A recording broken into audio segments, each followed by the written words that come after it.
introduction. I don't want it to sound like my LinkedIn profile or my biography. So in a nutshell, currently I am the Vice President and Chief Marketing Officer at CYIENT. And I'm responsible for the brand reach, relevance, and advocacy across stakeholder, and also accelerating the business growth with demand generation. Additionally, I also look after the whole customer experience and customer satisfaction process charter, right? And thankfully at CYIENT, we have the marketing, communication, and the customer experience joined at the hip as part of one function, so it's more connected function, correct? And before this, of course, you know that I was heading brand, digital, and multiple other initiatives at Tech Mahindra. I think if I'd share a little bit more about my experience, you might actually get to figure out my age. So I will limit it to that. I've spent more than 20 years in technology industry, doing multiple stuff, failing, succeeding, learning, unlearning. Started my career pretty much as a saleswoman for B2B technology startup, selling into technology products and platforms into the big banks in Singapore, and then maybe for 8 to 10 years into my career, I got into consulting and especially for BFSI industry. And I'm a pretty late bloomer when it comes to marketing. So I think maybe for the last 7 to 8 years have been my focus on marketing function in various organizations. I've been fortunate enough to have worked with small startups, big brands, mid-sized companies, more legacy Indian IT firms, to global multinationals, to a multinational like CYIENT, which is based out of India. So I think it's been a very enriching journey. And the most enriching part of my journey has been the different kind of people that I have worked with. Whether they have been my bosses or my peers or my teams, I think they have been the most crucial factor of where I am. So that's a nutshell about, my introduction. No gesture is small enough and no job is trivial or insignificant, right? I still recall, when I flew out to Singapore as my first assignment after passing out from B school. I hail from a very middle-class family, and that was probably my first international trip. So for the first few days, I was completely mesmerized, and I was trying to figure out and to be behaving right and act right. And imagine I was given the assignment of selling into the big banks and government institutions in Singapore. And I would accompany our CEO on all the sales pitches and learn, on the job. And, my day would start at 7:30, opening the office with the keys that was given to me by the office manager. I would pretty much do everything from a receptionist job to an admin job to a salesperson to the marketing to working the phones, to ensure that, we have the right pitch and the right messaging, working with the technical consultant, understanding the product a little better because I was so new to the industry. So I think if I look back, my biggest learning was there a merit in working the phone? Was there a merit in going through the Excel sheets? Was there a merit in looking after the office space? Of course. It gives you a very holistic exposure, right? And that's something that I've learned even from my bosses, that, whatever job you have been given, do this so well that people remember you for the merit of it. I think the second biggest learning, again, it's more to do about my failures than my successes, is that never ever have I seen my failures as a bottleneck for my success or my career. And, I would say, if you ask me right now, after 20 years, if I look back, the biggest strength of my journey or my personality has been resilience, right? That, no matter how many times you failed, right?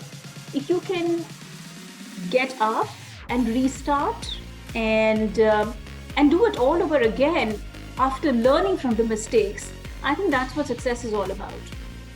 And it's not so much about managing the successes as much as about learning from the failure. And in that whole process, you need to focus on your strength. I was watching this interview of Reed Hastings, and he was mentioning, that when you focus on your strength, you of course perform better than when you focus on your weaknesses. And of course, there are various schools of thought that can debate on it. So imagine a sports person, right, or a race car driver. Does he or she doesn't know that the car can crash and they can fail and they can die and they can be in a fatal accident? Of course they can. But that cannot be the focus of the race, right? The focus of the race is to win, correct? So I think that's been the biggest, one of the other biggest learning. Also, I think the third thing which I learned early on in my career, which has helped me a lot, is go out of your comfort zone and meet with people and learn from people who are not from your line of business, right? Trust me, even now, pretty much every week, I try to talk to or meet with virtually now with a person who's not from my line of industry or my line of function, or from a very different culture altogether, who can bring in a different perspective. I think that keeps you curious, right? That keeps you relevant, right? That keeps you learning. As much as learning is important, unlearning is important too. Okay, sometimes we are so deeply embedded into our own set of beliefs and understandings and perspectives that we don't step back and say, okay, maybe the world has changed around us. Maybe it's time to unlearn the old ways and, learn the new ways. I think that's going to be very critical as well, especially now with the world moving so fast. And I'm sure we have experienced all of this in the last 10 to 12 months, correct? I mean, I still remember, many of us who were trying to evangelize, let's do things more digital, more virtual, more social. And the world around us was still dragging its feet. I think today everybody's doing the same thing, isn't it? Right? I think today you're bound to do it. Today you're bound to go virtual and digital, right? I think you've got to be the kind of leader who will need to pave the path and lead from the front, right? And have your teams back when things go wrong, correct? I think that's one thing that I would say is very, very important for the young leaders. I mean, and I must give you the story that, the way I got my first job, this was a campus recruitment happening at the Nirma Institute of Management. And this is a really great future-forward startup that is making a presentation to the set of students. And one of the directors of the organization is talking about how this whole B2B auction platform is going to work. Okay, and it's going to be all about industrial machinery and supply chain and all of that. And I'm just thinking and wondering, fair enough, everybody asked about business model and what's going to be the technology platform and how it's going to be the look and feel and what kind of target audience. And here I was just wondering to myself, if you're talking about an e-commerce for heavy industry machinery, that too second-hand industrial machinery across international zones, I asked this question, but how about logistics? And I didn't know at that point in time. I thought that was really a question that maybe everybody knew the answer to. And the director said, you know what? I'm so grateful somebody asked me this question. Because how the hell do you think the e-commerce will execute without having a very strong logistical ecosystem? And that was one of the reasons I was hired. So yeah, I mean, never ever be scared to ask questions. I mean, I ask questions all the time, which might seem stupid during that time, but I had a learning. So I think that's important. And anyways, I have this principle that, if I'm the smartest person in the room, I'm probably working in the wrong set of people. Changes happen for all of us. And how some people see this as the most disastrous year, while others see as the most pivotal year in humankind, right? For at least the last century. I must tell you, I have had driven and actually proactively taken steps to change in multiple directions this year. So in the middle of the pandemic, in June, I changed my job. I joined CYIENT as Chief Marketing Officer. And June was, really the time when the companies were still figuring out of getting out of the crisis management mode and how do we empathetically now, communicate with the customers, right? A very interesting time. I'm actually moving to another city next month, so that's a change in the city. Yeah, I think change is one thing that if you don't accept, it's not that it's not going to happen. It's still going to happen. And what you make out of it is going to make you a better person and a better professional. The role of CMO changed drastically, right?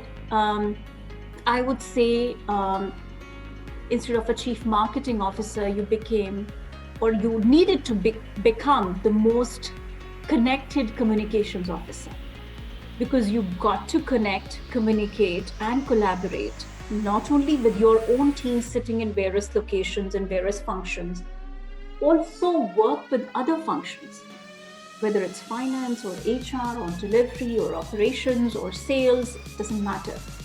And more importantly, during the times of crisis, it was very, very critical for us to collaborate and work together with the external stakeholders, right? Whether it's our investor community, our customers, our partners, industry bodies, communities that we operated in, right? It was so important. So I think all of a sudden, chief marketing officers whose largely charter was all about marketing communication and demand generation became this nerve center of communicating across stakeholders in a very short period of time and understanding the nuances of this change and responding almost on a daily basis. And I think, all of us, including me, right, till maybe a few years ago, our perspective of being the most dynamic marketing leader or marketing head was about being a specialist. That's no longer the need of the hour.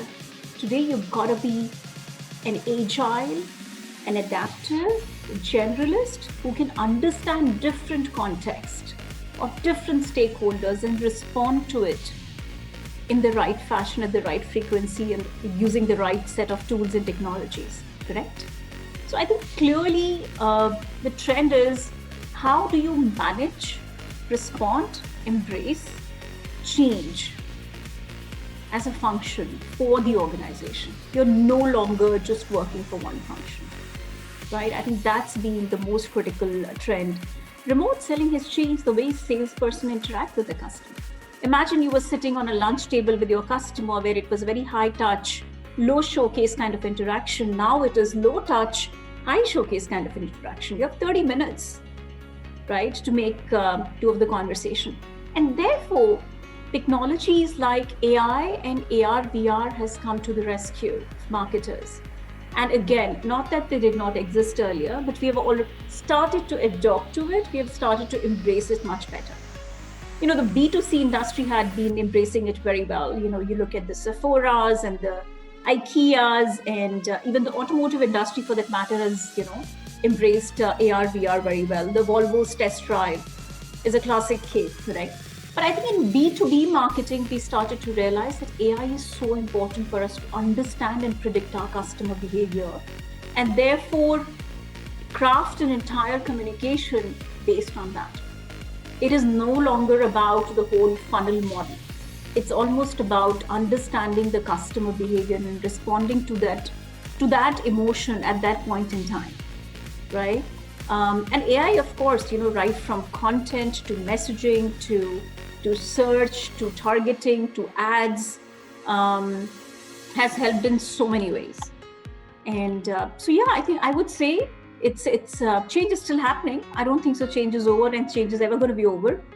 But what we saw in the last 12 months is something probably what we were expecting in the next 12 years. Across the board. I'm not trying to, differentiate between the B2C or a B2B customer. Ultimately, your customer is a human being.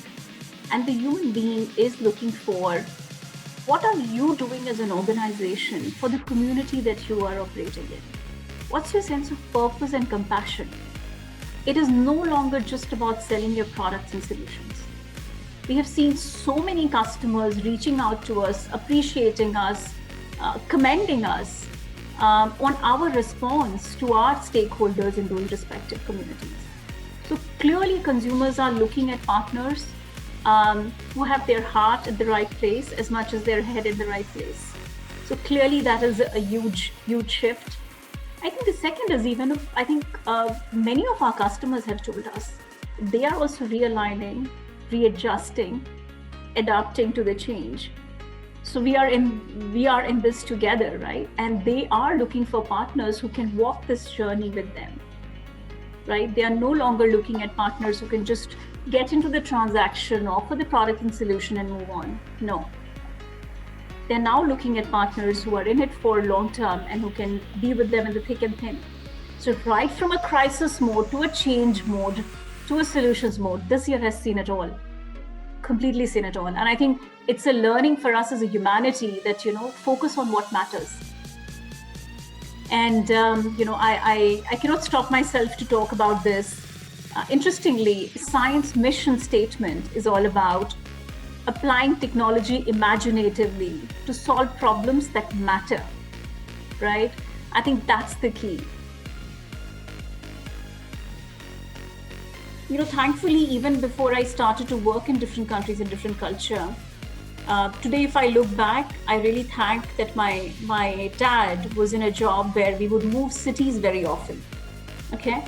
But I remember at that point in time, I used to hate it. I'm like, okay, I just made friends and I'm moving to a different city. But having now, looking back, I almost did my schooling across 12 schools and 12 cities, which means, I became far more open, embracing, accepting of different cultures, right? Different food habits, different ways of looking at things, different beliefs, right? I think that's one thing that really helps you become a more well-rounded individual. I think opening up your mind and being open to change and not get caught up in imperfectionism is going to be very important. I think the second thing I learned from many of the women mentors that I've had is that be passionate about what you believe in, but being passionate is not just about having a share of noise. It's about being at it when others are asleep, working harder, faster, further, and don't give up. I think my message to young leaders would be is that believe in your own brand because nobody knows you better than anybody else. And second is a message that my mom used to tell me is that chin up princes, else the crown falls, which means no matter how hard the times are, how terrible the times are, you can never ever give up.